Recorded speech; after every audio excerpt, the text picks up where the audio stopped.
Let's spend some time discussing vehicle expenses. It is important to remember that not all of the costs associated with a vehicle that is not owned by the company can be deducted as business expenses.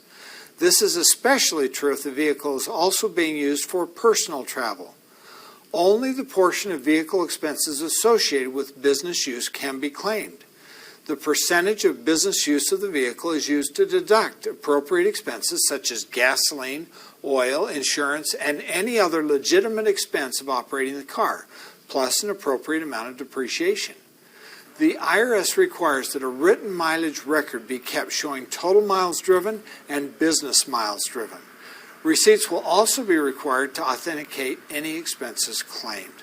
Instead of using the percentage of business use method to deduct automobile expenses, most people choose to use the mileage rate provided by the IRS, which is meant to approximate the average per mile cost of operating a vehicle.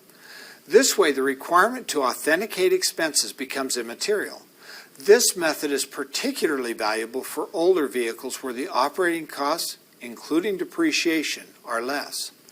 These amounts are taken in the expenses section of Schedule C.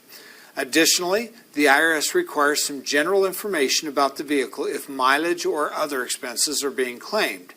Ensure your client is keeping a log of miles driven, business purpose of the trip, and other pertinent information that could be helpful when tax preparation comes around.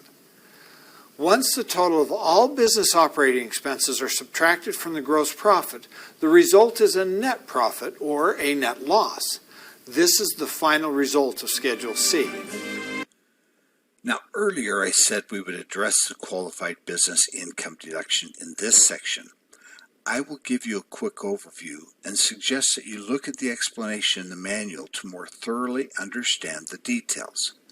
The Qualified Business Income Deduction, or QBID, was the result of the Tax Cuts and Jobs Act of 2017, in which the corporate tax rate was reduced from 35% to 21%.